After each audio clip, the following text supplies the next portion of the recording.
let's get back together here and dig into Genesis chapter 2.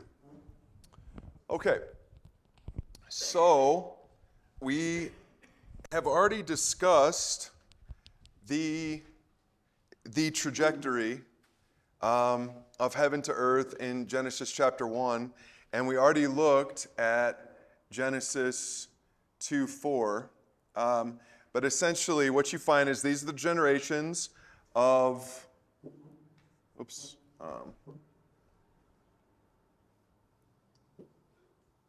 heavens and the earth when they were created in the day that God made the earth and heavens. And so what you're meant to see here, if you haven't already, is that the two are doing this.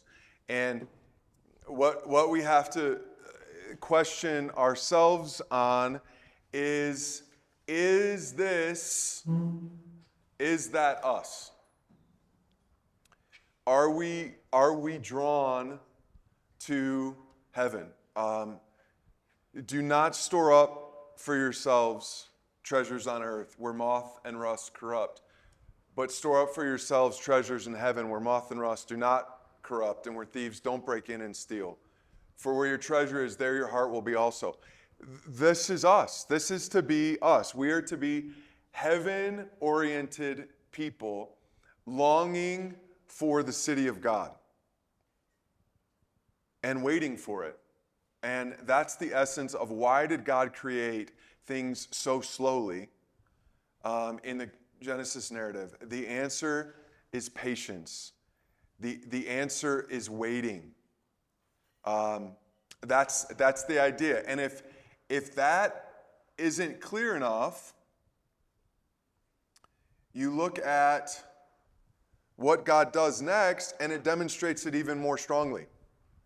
Because what is the earth like that God hands over to Adam in Genesis 2? What's it like? Huh? You'd think so, wouldn't you? You'd think that it was formed and full. That's what you'd think. But what does it read like when you read it? Look at this. When no bush of the field was yet in the land, and no small plant of the field had yet sprung up, for the Lord God had not caused it to rain on the land, there was no man to work the ground. And a mist was going up from the land and was watering the whole face of the ground. Then the Lord God formed the man. So what is that? Does that sound like just the way we want it? Is that how you feel when you read that? You're meant to go in to man being put on the ground, and you're meant to think of chapter 1 in its entirety. The way that the earth is introduced to man is meant to sound just like Genesis 1 and 2 was to God. Why? Because we are made in the image of God, which means that we're supposed to do what God does. And so God started with the earth, formless and void, and then he forms it and fills it, and then he puts man in it, and he hands earth to man, and what does that earth look like? Formless and void. That's the feeling you're meant to have when you're reading those verses. You're meant to think to yourself, Adam is getting what God first got. Even though it's formed and full in big picture, in this area where he puts man, it is barren. It needs cultivated because he's his image. And so he gives man a palate that looks as dismal as his palate looked, so that man can be the image of God and do what he's called to do, which is to have dominion over that. He doesn't hand Adam what Solomon cultivated. And the Queen of Sheba looks at it and says, this is amazing. Like, I would imagine Solomon, didn't it say he had like apes and stuff? Doesn't it talk about like the animals he had? Right? He's like all Adam was meant to be. Solomon's little, niche in the world is a picture of what the whole world was to be like with Adam. But that had to be cultivated. It had to be cultivated. And so God is handing Adam something that he had at the beginning of creation so that Adam can be the true image of God and take that which is yet to be cultivated and cultivate it and do it. So that is the way we're supposed to enter into Genesis 2. You're meant to feel an angst. You're meant to feel like, ugh, this doesn't look fun. Like this looks like a challenge. And that's exactly what it is. Okay? So it's formless and void. It's like a second formless and void. This is the idea. This is what needs to happen, and that Adam is meant to bring into fulfillment. Okay. Of course, in the rest of God by the strength of God. All right. Okay. So then we get to the three sections. What are the three sections in the garden? We've come to three sections in the creation narrative where you have the sky, which is like the heavens, and the earth and the waters. So there's these three sections in the earth, but then you also find three sections in Eden. What delineates those sections? Any ideas there? Good. Yeah. Yeah, we're heading there. It dips into, 10 gives a little bit more clarity.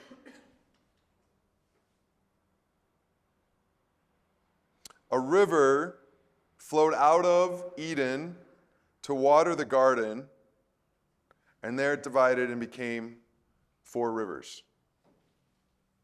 Okay, so here's kind of what you have.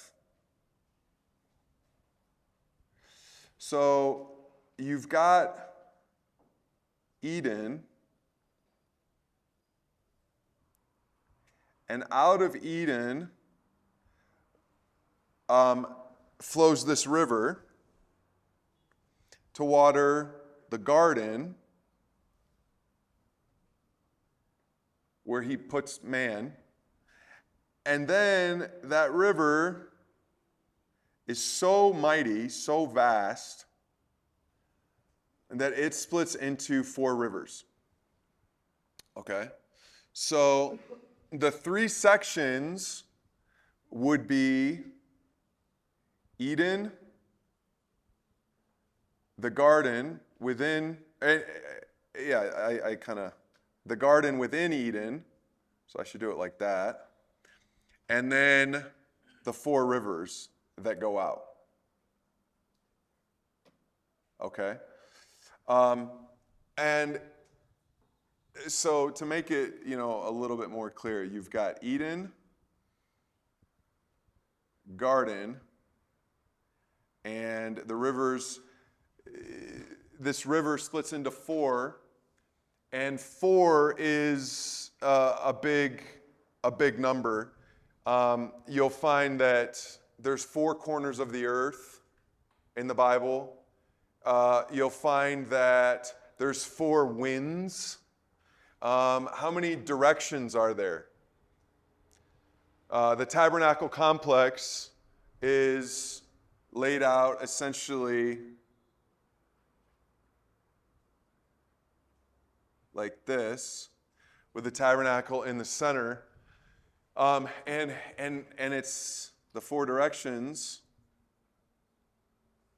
Oh, excuse me, that's not right. How do I go back here? You've got west, east, and what would this be, north, right?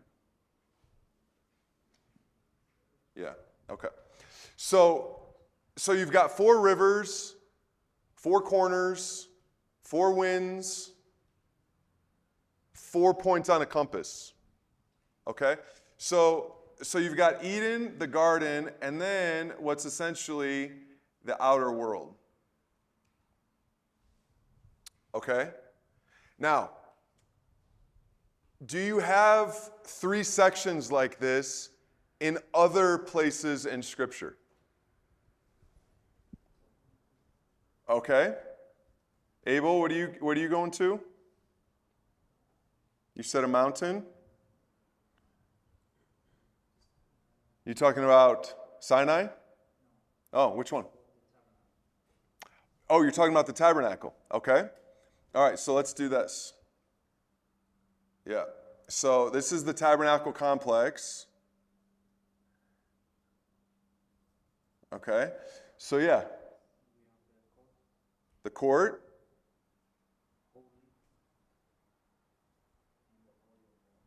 Yes, very good. Okay. Now, what's the tabernacle based on?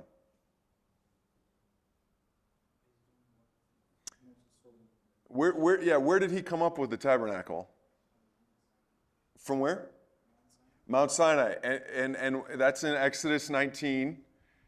And what do you have at Sinai? Oh, that's where he got the instructions to build the tabernacle, as you're saying? Okay. All right, yes, that's true. But there's also, in Sinai, God says, okay, check this out. Moses, I want to talk to you. And when I talk to you, you're going to be representative of all Israel. And here's how this is going to work. All of Israel is going to come to the base of the mountain. And they can't touch the mountain. If they touch the mountain, they need to be shot with an arrow. They need to be killed. They can't touch the mountain. It's holy. Okay, and then what? Okay, then you've got elders that go halfway up the mountain and eat with God. They eat there. Okay, so they eat. What happens in the holy place? What's in there? The bread of presence on the table of showbread. Okay, so they eat there with God. And then who comes to the top? Moses, alone. Joshua probably went close, but Moses is up there alone with God. Okay, so then what you have is you have these 3 sections. Okay, so the tabernacle we'll get to it's a portable Sinai. Michael Morales calls it an architectural mountain. An architectural mountain. So Sinai was so important. It was that 3-day journey, the resurrection experience for Israel. It was so important that God said, I want you to take Sinai with you when you leave here. And you're going to take it with you in the form of my tent. So the tent is the tabernacle, or the tabernacle is Sinai. That's why when you get to the Psalms, it talks about ascending his holy hill and things like that, and they're talking about the tabernacle. So even though the tabernacle laid flat, it was symbolic of an architectural mountain. So you're just supposed to picture Sinai laid down, flat. So when you're walking from the court to the holy place, what it's meant to look like symbolically is this. You're climbing, and you go even higher into the Holy of Holies. Okay? Any other symbols of 3s like that? I'll do my best here.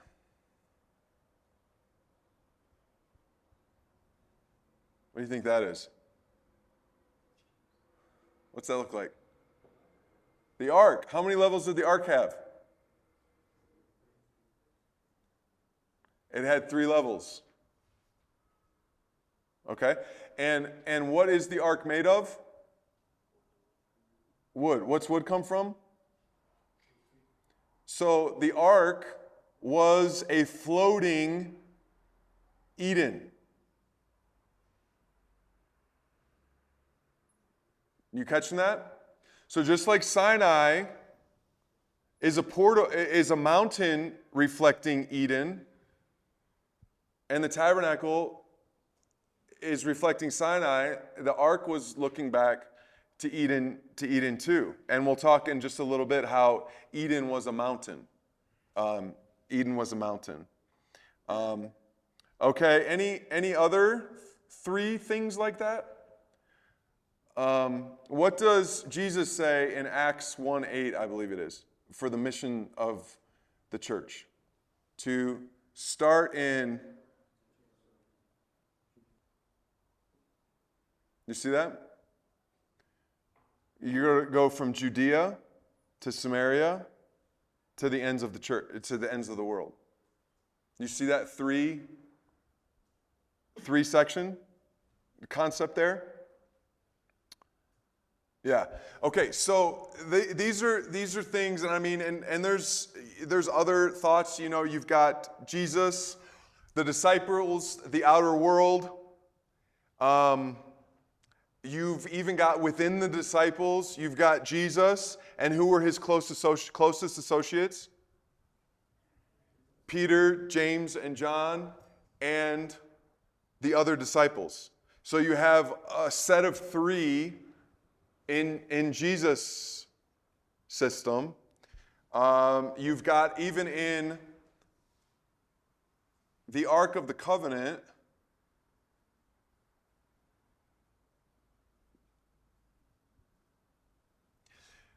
you've got the main body here, you've got the atonement cover, and you've got the cherubim. So within the Ark of the Covenant, within the Holy of Holies, in the Ark of the Covenant, you have a three-part thing. Then it expands into the tabernacle. So just all over the place, you have, and yes, okay, so what's the point? What's the point of all this? All these three things. What's the point? Well, I think the idea is that it goes back to heaven is meant to come to earth. Heaven is meant to come to earth, and that is going to happen in systematic fashion. That it's going to take cultivating and work, and it comes through us having a relationship with God, and then us having a relationship with our world surrounding us. So God is the Holy of Holies. We are the intermediaries. We are the priests. That's what the priest is. The priest is, he's got one hand holding God's, and he holds one hand out to the world. That's what everybody is created to be. We are meant to be with God and extend out to the world. That's why I think the significance of the three is, and it all goes back to Eden. Every one of these things. The ark looks back to Eden. The ark looks back to Eden. Mount Sinai looks back to Eden. The tabernacle looks back to Eden. The temple looks back to Eden. And it's culminating in the true intermediary, Jesus Christ. He is the true, the only capable connector of heaven and earth. What does Paul say in 1 Timothy? There is only one mediator, and it's Jesus Christ. Where everyone else fails, Jesus succeeds and makes it easy for the rest of us. Okay, so that is the idea of the three sections in the garden. Eden, the garden, and the outer world. And that becomes clear, that becomes clear in Adam and Eve, because where are they sent? Outside of the garden, outside of Eden. And so that's where that line is, where the outer world. And we know that is a definitive line, because what does God put there? he puts the cherubim there to delineate that separation, okay? And then when you get the tabernacle, what's the first thing you see when you walk into the tabernacle? You will see the bronze altar, and who's going to be next to that bronze altar? The priest. And what's he going to be holding? A knife or some sharp object, right? And what's going to be next to him? The bronze altar. And what was supposed to be happening on the bronze altar all the time? There was supposed to be fire. Okay? So you have a priest holding a sword or a knife or some sharp object next to fire. And what did you, if Adam and Eve were like, all right, let's run back into Eden, what are they going to encounter? A cherubim, a cherub, cherubim's plural, a cherub holding a sword of fire. Okay? So, to get back into Eden, you have to go through sword and fire. To get into God's house, you have to pass through the priest's sword, the priest's knife, whatever he's carrying to slay the animal, and fire. That's how you become a sweet aroma in God's house. You got to pass through sword and fire. Okay? So that's the three sections. We'll talk, of course, a lot more of that when we get to Leviticus and Exodus. But okay, so let's talk now about the tree of life. Okay, so the tree of life is in the center of Eden. It's in the midst of Eden. It's the first thing mentioned before the tree of knowledge of good and evil. So you gather that it's in the center. Now, was humanity created like eternal?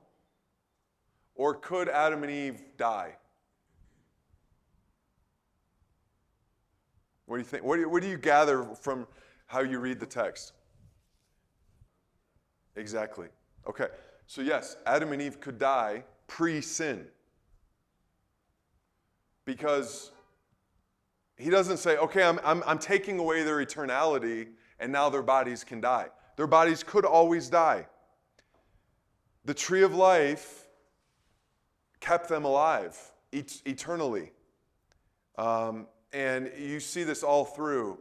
Ezekiel talks about a tree of life. Revelation talks about the tree of life. And they talk about its leaves as being healing for the nations. So even in heaven, technically speaking, we could die, according to Revelation, if we lost access to the tree of life.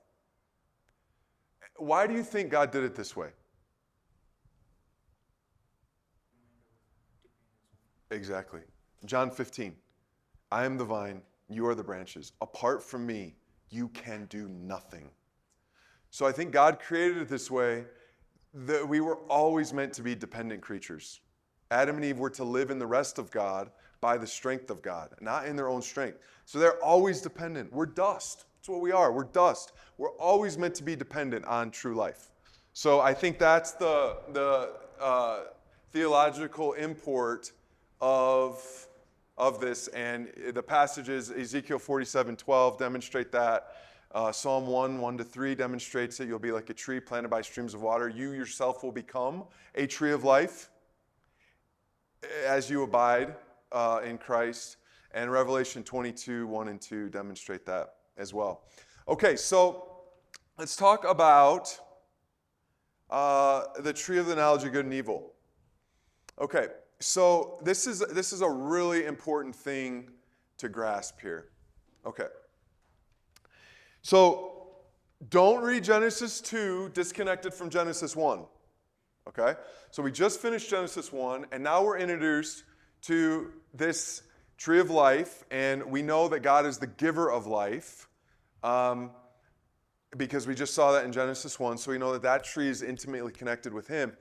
And then the tree of knowledge of good and evil, because of its reputation, it's easy to think of the tree of knowledge of good and evil as like a bad tree.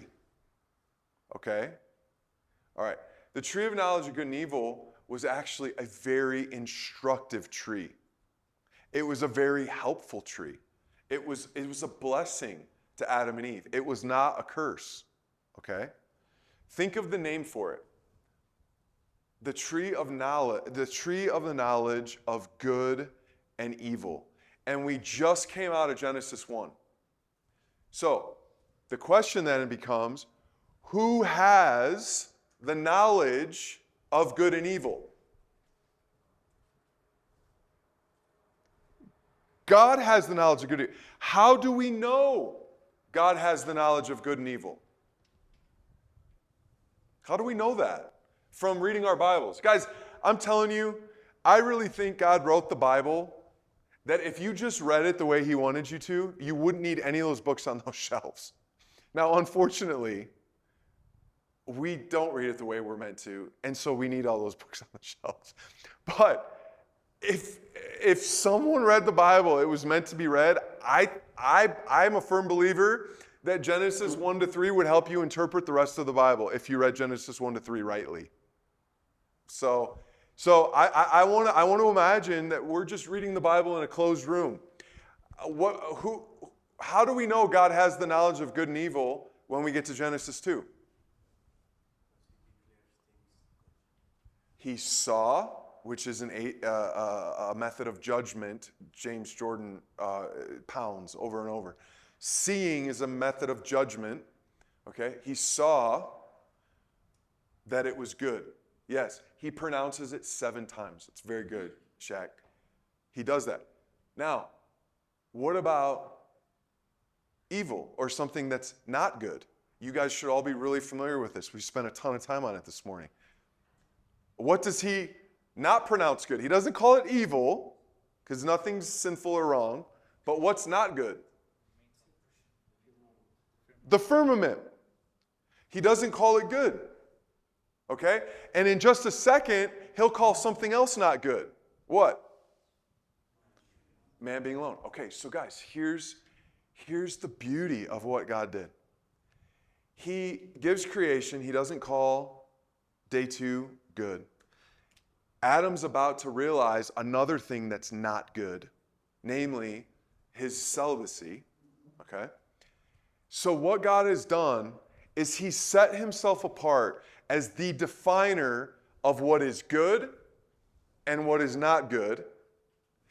And when Adam experiences the not good, and then he gets Eve, do you think he's going to agree with God's distinctions between good and not good? Yeah, the guy that's engaged is shaking his head, okay? Because when you find, AB's sitting over there. So last time I was here, I was just talking with him. We had a men's discussion, and AB was righteously standing up for celibacy and how people should not pressure him into getting married. What if God has made me celibate? Why does the church do that? Jesus recommends celibacy. He was a celibate. Paul recommends celibacy. He was a celibate. Why does the church force everybody to get married and put this pressure on them, find a wife, find a husband? It's so wrong. I was like, AB, you're exactly right. I'm telling everybody, first consider celibacy before you get into marriage. That's Jesus' recommendation and Paul's. So don't rush into it. And I come back and I'm talking with Josh the first night. How's everybody doing from the last class? We go guy by guy by guy. And he tells me AB's engaged. I'm like, oh, this is too rich. This is too rich. This righteous bastion of celibacy is just dying to get married now. I'm like, this is too funny. But yeah, Adam realizes the not good. He feels it. He feels it. My professor from college was a super funny guy. And he got a little crass, but it was so funny. He's like, Adam's looking at all these animals, and he like picks up the tail of a squirrel, and he says, that's not going to work. And so Yeah, so Adam goes through all these animals. He sees that they have a corresponding partner, and he says, but nothing's like me. Nothing's like me. And then he gets Eve, and he's like, God, your definitions of what's good and what's not good, and now I'm experiencing not good turn to good. Now creation's right. You have Eve, it's good now. Holy cow. Like, I'm all about your definitions of good and evil because I feel it now. I felt the not good, and now I feel the good. And I'm just brimming with joy in the introduction of Eve, okay? So, here's the import of the tree of knowledge of good and evil. The tree of knowledge of good and evil was to say this. Never, ever attempt to define good and evil for yourself. Never. Never do it. You consult me on what's good and what's bad all the time. That you're to be, like, guys, think if I was building a house with my son, and my son had never seen a hammer, had never seen a shovel to dig a foundation, had never seen any tool, had never seen a level to check plumb, and none of that stuff. And I'm like, all right, we're going to build this house. And we start building this from the foundation up. How many questions do you think he would ask me regarding the good and evil of building a good and proper house? Like, just take a guess. How many questions do you think he'd ask? What's that? 645. Yeah, I would think it'd probably be up in the thousands. Like, Dad, should I use this nail or should I use a screw? What's the difference between a nail and a screw? Well, what kind of plumbing should I use? Should I use plastic or copper or PEX or what kind of foundation? How deep? There'd be a million questions, right? Okay. The point of God putting the tree of knowledge of good and evil in there was to facilitate a forever relationship between us and God. That we would go back to the garden and ask him his question about this. Guys, what do we see in the rest of the Bible? What happened with the Gibeonites? You remember the Gibeonites in Joshua? They're told to conquer the land. The Gibeonites are one of the people that are meant to be annihilated. And they come to Joshua, and how do they come? You know this. Give me cheese. Disguised. With what? Yep. Burst wineskins, moldy bread. Yep. They come to him and they say, hey, we're coming from a faraway land. Not the land that you're going to destroy. Let's get clear on that. A faraway land. Look at our stuff. We're worn out by the time we got to you, Hey, can we make a treaty with you? And it says that Joshua made a treaty with them, but then it follows up with something. And he did not consult the Lord. And guys, and that treaty will be a big problem later in life. Because you can imagine after Israel realized they got duped, what do you think certain people would say about the Gibeonites? After they realized they lied, what should we do to them? Kill them. And you know who said that? We learn later, the tribe of Judah strongly wanted the Gibeonites to be annihilated after the treaty. And we know that because David is living his life as king and there's a famine in the land. And he consults the Lord and he says, God, what is going on? And he said, I've given you the famine because Saul, before you, attempted to spill the blood of the Gibeonites to please Judah. And so you have blood on your hands from the Gibeonites. Attempted annihilation. So that gives you the answer. Was Judah right? Should Gibeon be annihilated after they made the treaty or not? They should not be annihilated. Judah always thought we should have killed them anyway. We should still kill them. They lied to us. Judah was wrong because Saul attempted to do it to garner favor, and God gave Israel a famine. And so you know what David does? He goes to the Gibeonites and he says, hey, there's a famine on the land because of what Saul tried to do to you. What do you want us to do to make it right? And you know what they say? What's that? Say that one more time. 7 sons. We want 7 sons of Saul. And so David has the hard task of going to Saul's descendants and choosing 7 of his sons. And I think he chooses some grandsons too. And he delivers these guys over to them, and they kill them, hang them, and the famine was lifted. Guys, you want to talk about an ugly, awful story, right? And why did all that happen? Because Joshua didn't go effectively to the tree of knowledge of good and evil and say, hey, God, what do we do about this? Guys, what is the thing that King Solomon, when God says to him in a vision, dream, I'll give you anything you want. You name it, it's yours. What do you want? What does Solomon say? It's not all he says. He goes, give me wisdom. Give me discernment to judge between good and evil. Because I'm like a child, and I can't rule this mass people of yours. So Solomon's request was, remember, his house is in Eden, right? He built it with the temple. He's effectively living in the garden and coming to the tree of knowledge of good and evil and say, God, I need your wisdom. I need you to help me discern between that which is good and that which is evil. So the tree of knowledge of good and evil was such a blessing to Adam and Eve because it was informed by Genesis 1, where God says what's good and says what's not, and then makes that right in the case of Eve, so that Adam could forever say, man, I don't ever want to touch that tree because, God, frankly, you're doing awesome. And Eve is proof. Okay? And so that's the essence of the tree of knowledge of good and evil. So what happens in the book of Judges? What happens in the book of Judges? That was a time in which everybody did that which was right in their... People started judging between what was good and evil in their eyes.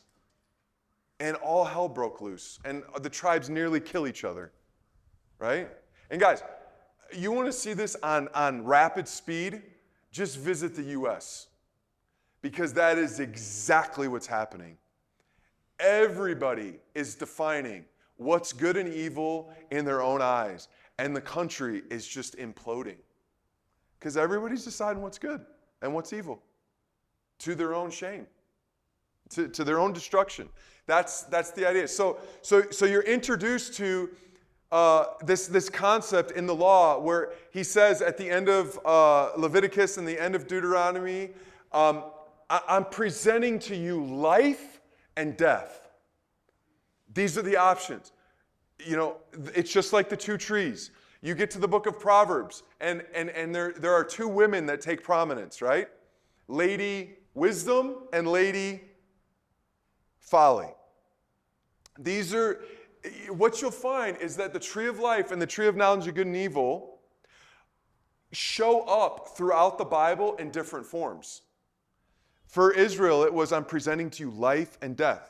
The tree of life, the tree of knowledge of good and evil. You get to Proverbs. I'm presenting to you 2 women, young men. It's written to young men. You've got Lady Wisdom. Oh, listen to her. And you got Lady Folly. Never, ever go to her corner. Never do it. Lady comes to you and says, my husband's gone for an extended trip. I've just offered my sacrifices. My bed's pure. Come. Let's enjoy and drink deep of love till morning. And he says, oh, the boy that goes to that corner, he's going to enter his death, and he doesn't know it. Lady Wisdom, Lady Folly. It's a theme that's carried throughout the Bible.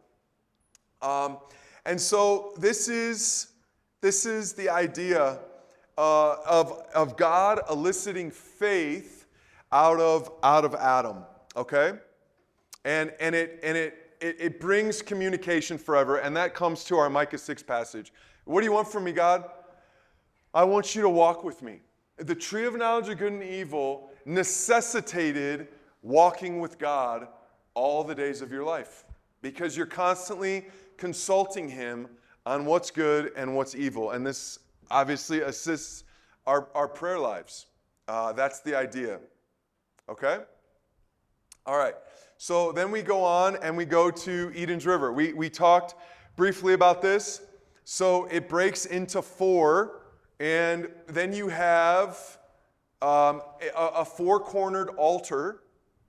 Okay? 4 rivers of Eden.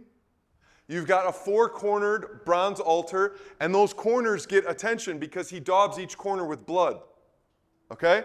So you've got 4-cornered, the rivers that go to the 4 corners of the earth. You've got a 4-cornered altar. You've got the tent formation being in a compass going to the 4 corners of the earth. Then you get to the New Testament, and do you find any 4-cornered object that everybody's invited to come to? That's daubed with the 4 corners with blood? The cross. So 4-cornered object, daubed with blood at each corner that everybody is invited to come to. The tabernacle has this 4-cornered object. It faces the east. It only has one entrance. But when you get to the book of Revelation, it says that the New Jerusalem has 4 gates from every direction: north, south, east, and west.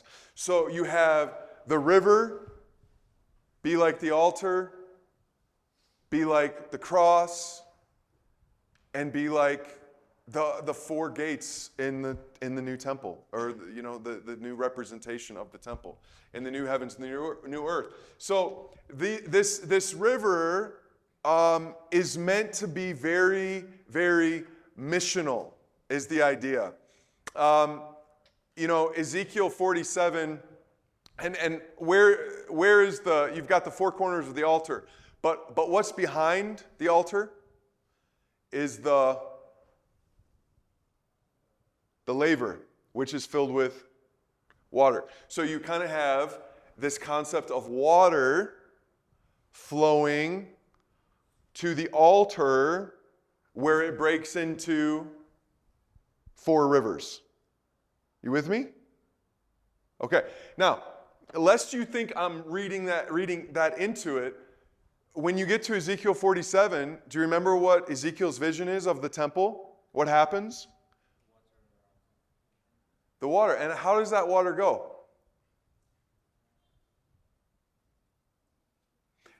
Well, it starts at his ankles, right? And it starts working his way up, right? And it becomes so vast and so mighty that it even turns the Dead Sea, which, guys, I had the privilege in my sophomore year of college of going to Israel, and I got to float in the Dead Sea. It was unbelievable. It's like a cork in water. Like, you could try to stand like this in the water and sink, and as soon as you became upright, you just went, whoop. People can lay there and read newspapers. Just totally, just up. It's like you can't go down. It's so unbelievable. To think, and my friend was with me at the time, and he's a total goof, and he tried to splash, because the person said, whatever you do, don't get this water in your eyes. And this guy is just a total wild man, and he tried to splash me. Well, he ended up splashing himself when he did it, and he got water in his eyes. It was one of the most delightful moments in my life, getting to see him, and you can't touch yourself because you got all this water on your hands. It's so salty, you can't believe it. And to think, because what Ezekiel 47 talks about is that river will make the Dead Sea fresh. So fresh that you'll be able to fish in it. It's just mind-boggling, okay? So my point is, though, but it tells you that the river starts in the temple. So I'm not reading into it to suggest that the laver is like the river in the temple. It's right next to the doors, is the way it reads. That river flows out into the four corners of the earth and blesses the whole world. And of course, Jesus comes and he says that we are to be like, in John 7, out of his heart will flow rivers of living water. In John 7, right? And a beautiful picture is present in John 4 with the woman at the well.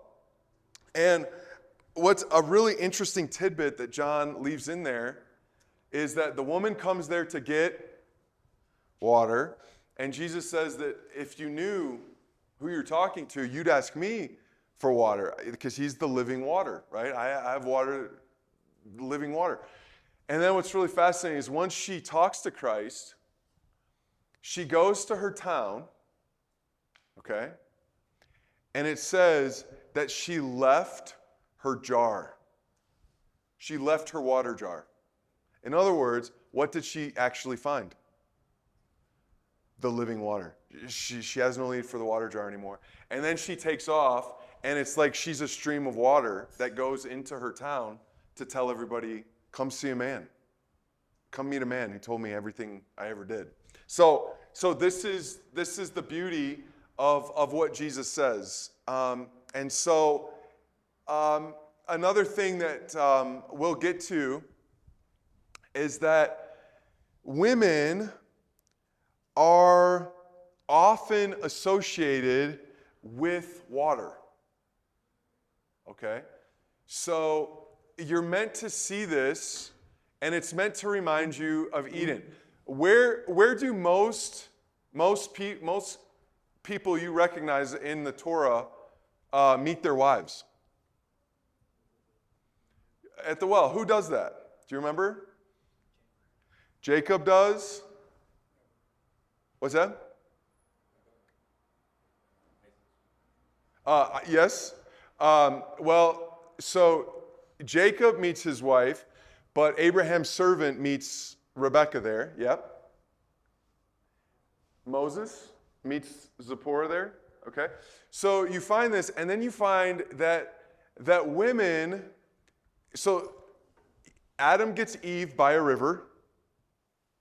And then all these guys get their wives by these wells of water. In the law, it will talk about a woman. It's speaking of her menstrual cycle, but it calls it something interesting. Do you remember what it calls it? That a man isn't supposed to be intimate with his wife when she has a fountain. Okay? So that's another connection related with water. Then somebody read for us, let's see here. Abel, Proverbs 5. Proverbs chapter 5. Verse 15 to 18. Okay.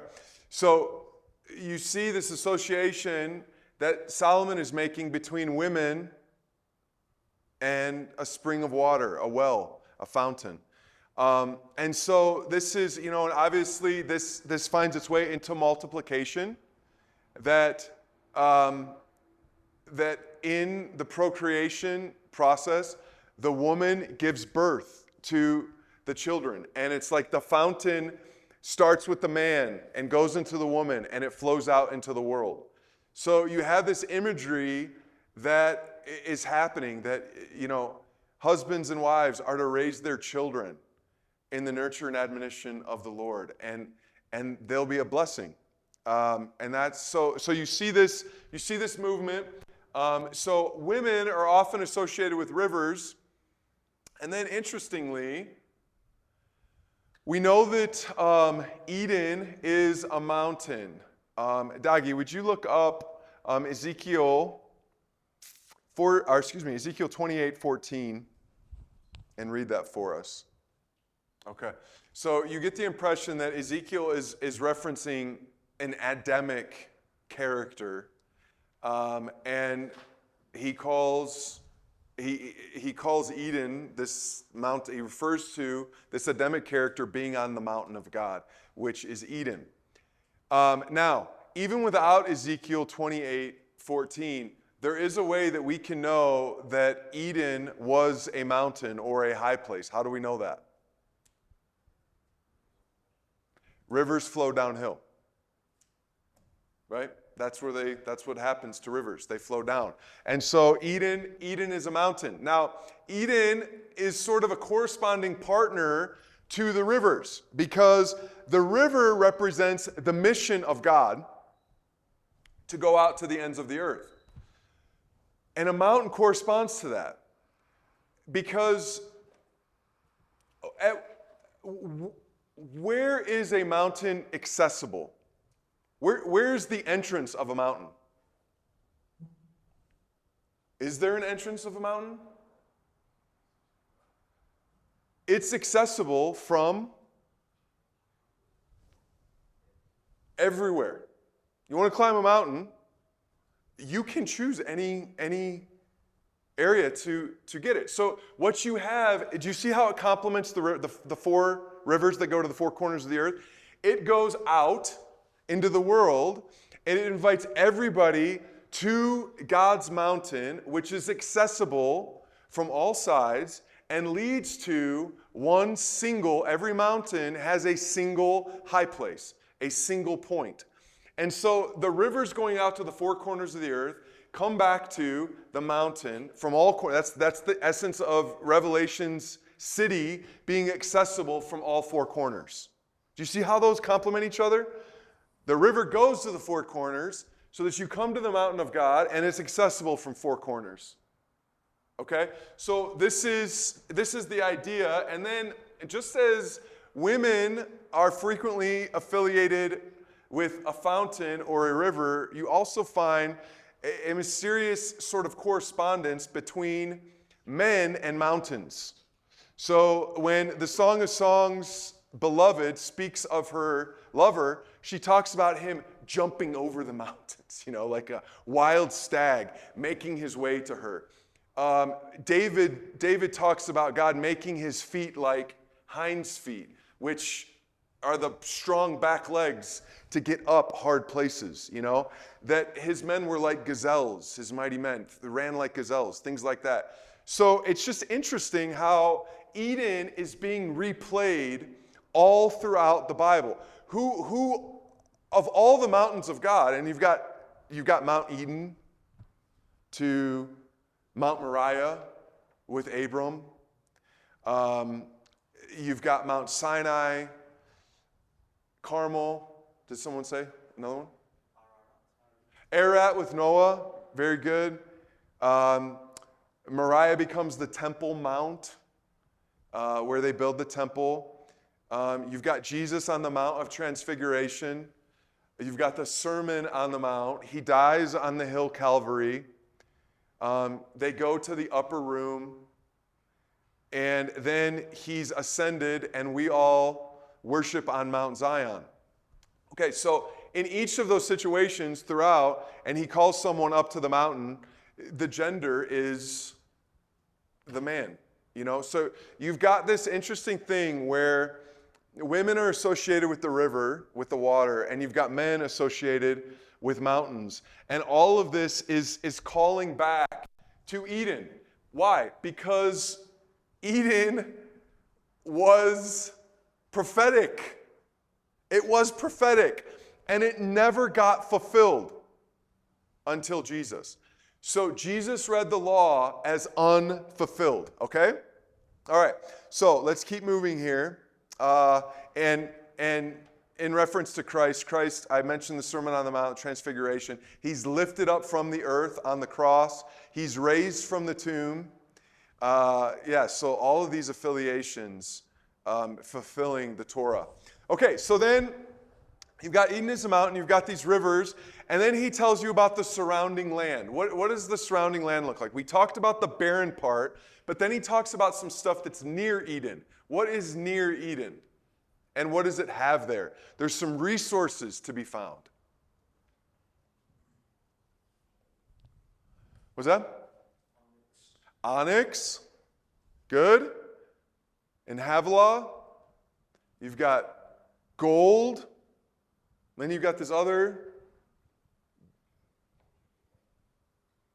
bdellium. Okay? Okay, so what you have there is you've got what we'll call, did I go to the next one? Plunder. You've got plunder. Okay? This is a concept that you'll find resurfacing throughout the Bible. So God conquers a territory, and then he builds himself a house to dwell with man. All right? And so what you'll find is this concept of plunder resurfacing throughout the Bible. Okay? Noah essentially conquers earth, and what's the first thing he builds or develops? A vineyard, which is a lot like Eden, the garden. Yeah, okay. All right, then you've got Abram, who gets stuck in Egypt, and what does he end up doing to Pharaoh? Plundering him. He leaves with lots of plunder, does he not? Okay, so then you've got, and after he leaves there, he goes to Bethel, which is called the house of God. Then you've got Isaac plunder Abimelech's land to the point where Abimelech tells him to leave. Okay, what does Jacob do to Laban with his goats? He plunders him, right? He leaves with tons of resources. What does Israel do to Egypt? What does God tell them to do when they're leaving? Ask them for anything you want, and they'll give it to you gladly. And that's exactly what Israel does, and they plunder the Egyptians. Israel does this with Canaan. David, when he starts collecting stuff to build the temple, he does it with Hiram, king of Tyre.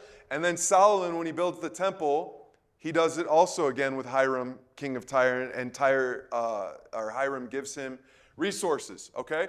So you have this concept of God conquers a territory, and then he takes the plunder and uses it to build a house. Now, why is that relevant to us? Okay? Is God building a house right now? Is he building his kingdom right now? Okay. Did he plunder someone? Who did he plunder? Who's the world in the power of? Is Satan. So Jesus is walking and he says, I see Satan, and he's falling like thunder from the clouds. Okay? I've come to do what to his house? Plunder his house. Okay? What did Jesus plunder? What's the gold? What's the resources? What's the silver? Or better, who?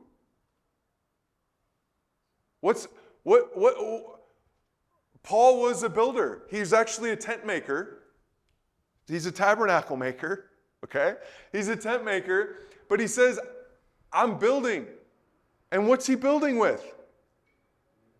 People. You and I are the plunder. We are the plunder. We are God's house.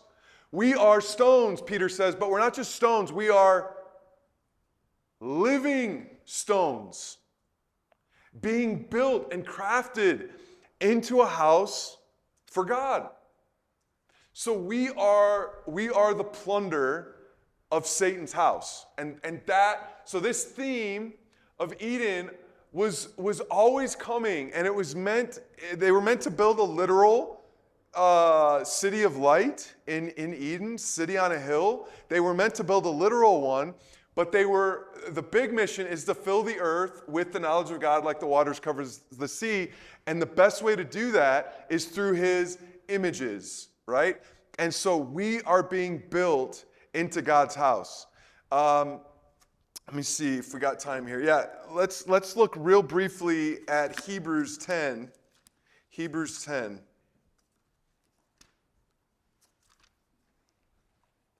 Hebrews 10, 12 to 16. I'll read it for us here. Okay. Hebrews 10, 12 to 16. But when Christ had offered for all time a single sacrifice for sins, he sat down at the right hand of God. So he just conquered. He just nailed it to the cross, putting to shame Satan. Okay? In Colossians it says he nailed the record to the cross, putting to open shame Satan. Okay? Waiting from that time until his enemies should be made a footstool for his feet. The Ark of the Covenant is called a footstool. Okay? So what does that mean? Making his enemies a footstool of his feet. For by a single sacrifice, he has perfected for all time those who are being sanctified. So it'd be really easy to read that passage and say that the footstool is God judging his enemies with like sword and sending them to hell. That's not where Hebrews is going. He turned his enemies, namely you and I, into his footstool, and we are currently being sanctified. That's what Jesus did. And that is in fulfillment of Genesis 3 or Genesis 2. Okay, are you tracking with that with the plunder? Okay. All right, so let's move on. And there's a lot of other passages that demonstrate he's building it. But, okay, we get to work. Now, we've already laid some groundwork for this. He puts man in the garden to work. The word for that is abad in Hebrew, which is a word that means serve or can also mean worship. Okay? So it has the semantic range to mean serve or worship. It's a huge word in the book of Exodus. Huge word in the book of Exodus. Because they're meant to work in the garden to build a house for God. And what happens in the book of Exodus? But Pharaoh takes God's people and has them doing what for him? Building storehouses for him. Work for him. To build his name up. Right? And so God sends Moses to Pharaoh, and he says to Pharaoh, let my people go so that they might serve or worship me. And so the book of Exodus starts with them building a house for Pharaoh, and how does the book end? They built a house for God. That's the beauty of the bookends of the book of Exodus. They start by building a house for Pharaoh, or a city for Pharaoh. They end by building a city of God with his house in the center and all of their camp around it. It's a city of God, ends up. So, but how is this to happen? It's to happen through a seed which lays down its life so that it can bring forth fruitfulness. And where do we see this in Jesus? He says, the greatest in the kingdom of heaven is he who is the greatest servant. That no one washed feet other than the lowest of the low. And Jesus washes the feet of his disciples and then tells them to go and do likewise. In other words, to be the greatest in the kingdom of heaven is to be the lowest on earth as far as service goes. That's all back in Genesis. It all starts there. Jesus came to fulfill this. He's not telling them anything new. He's telling them what's been there all the time. An interesting thing happens in the book of Exodus. Did you ever find it strange that Moses and Aaron have continual accessibility to Pharaoh? Do you ever think about that? Like, yeah, it could be because Moses was raised in Pharaoh's household, but this is a new Pharaoh because that Pharaoh's dead, right? So this is a new Pharaoh. That's God sends him back. The one who you're fleeing is dead and you can go. Okay, so he goes back. So it's new Pharaoh, but he always has accessibility. Well, that could be because Moses has a reputation. That's possible. But another thing is possible is that in the ancient mindset, you were seen to be a great king if you were accessible to the lowest of the low. And I think that that is a vestige, a hangover from all the way back in Eden. That the best leaders are the greatest servants, that they are accessible. And where do we see this with Solomon and Moses? What does Jethro have to tell Moses? You can't be accessible to all this great multitude at all times. It's too much. You got to split it up, right?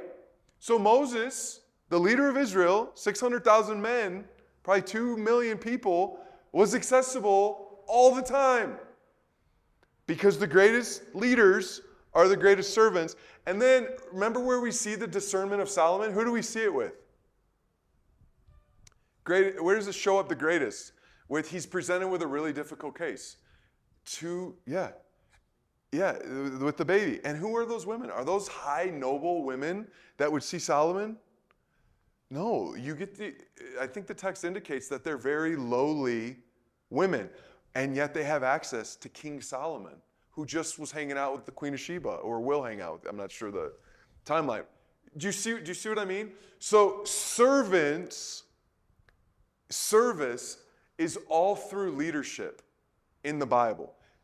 He says, the Gentiles lord it over you. But I tell you, that's not what I'm like. I'm a servant. I didn't come to be served. I came to, that's all Adam. That's all what Adam was meant to be. Okay? Okay, so then we get to keep. This is a very important word. And the word for keep means to guard. To guard. All right? And here's how we know what the definition for keep is. What happens to Adam and Eve after they sin? They're driven out of the garden, and then he stations the cherubim there, likely 2 angelic cherubs, right? To do what? To guard. Now, here's what's so sad in our translations. That Hebrew word is translated keep in Genesis 2. It's the exact same Hebrew word in Genesis 3 for what the cherubim does to Adam and Eve. And it's used to guard. So when you see keep, you need to think guard. Guard. He was meant to guard. So what happens with the serpent? An unclean talker made his way into the garden. What should Adam have done to the serpent? It's what Christ will do. What should he have done? He should have crushed its head instantly. He didn't, and Christ will. Okay? So we take captive every thought to the obedience of Christ, right? So Adam was to shamar, is the word. To guard the garden is the idea. Okay? And so where he failed, Christ will succeed. We see that the priests were garbed, armed with swords, surrounding the tabernacle, and they're told in Numbers 2, I believe 1 or 2, that if anybody attempts to approach the complex, you are to kill them. Where do we see this with Baal of Peor? What happens with Phinehas? Right? Somebody brings into the camp a woman from the Midianites into his own tent while everybody's mourning for the idolatry that's taking place. And Phinehas takes a spear and goes to the tent and pierces them both through, and the plague of God is stopped immediately. And God says, because he had zeal for my name, like I have zeal for my name. So Adam was to kill the serpent, just like the priests are to kill anybody intruding on the temple complex, just like Phineas does in Numbers 25.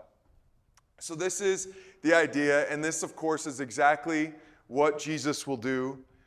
He will guard the temple as he knows it, which the temple is no longer the temple complex. He just basically cursed that. It's going to totally be eradicated in AD 70. So what he's building up and giving the keys to is the temple of his body, which includes the disciples. And he prays for Peter that once he falls, he'll be raised up. And he protects his temple. When he goes to the cross, he says to the Father, I haven't lost one of those you've given me, except for the son of perdition, who was destined to judgment. So Christ protects his bride, his complex, so to speak.